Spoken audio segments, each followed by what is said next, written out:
जब सुने के होई भोजपुरी गाना बस बजे के चाही गाना।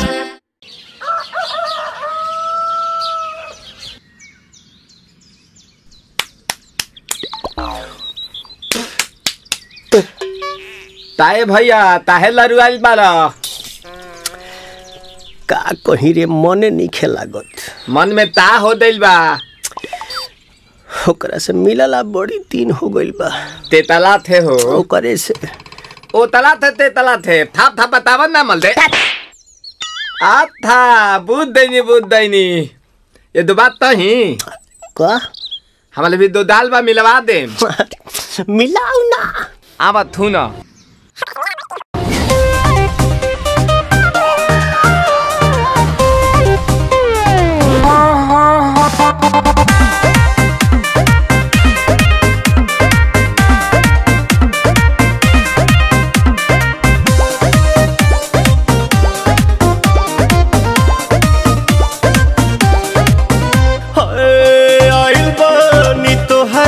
गलिया केने बाड़ू हमार ललिया और देखो ना यारावा के पैसन भइल बा हलिया बढ़ता बेचैनिया दादा मुश्किल भइल बा जीना ले लो पुदीना पुदीना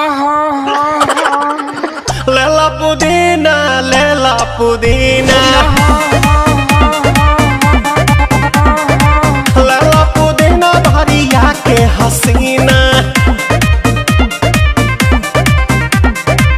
रे रबिया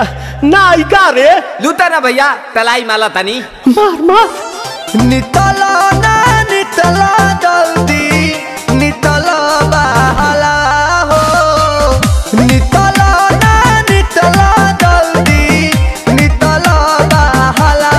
हो मिले थाती आइल तोहर दाँव के लाभाला हो मिले थाती आइल तोहर साथी तो अब ता तली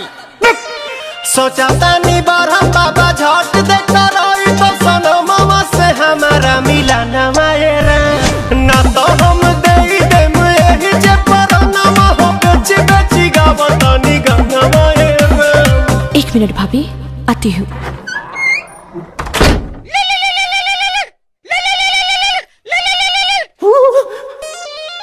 काहेला आइल बड़ा मिले हो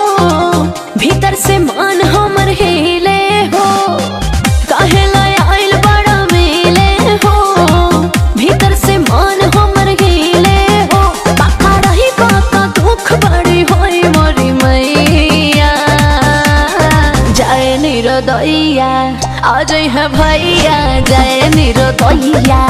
आज है भैया जाए निरोदैया हम ना जाए। अच्छा लो आज के लिए काफी है। पुदीना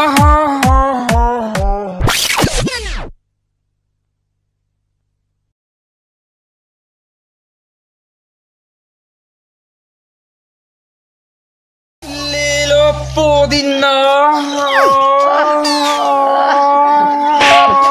लेला पुदीना लेला पुदीना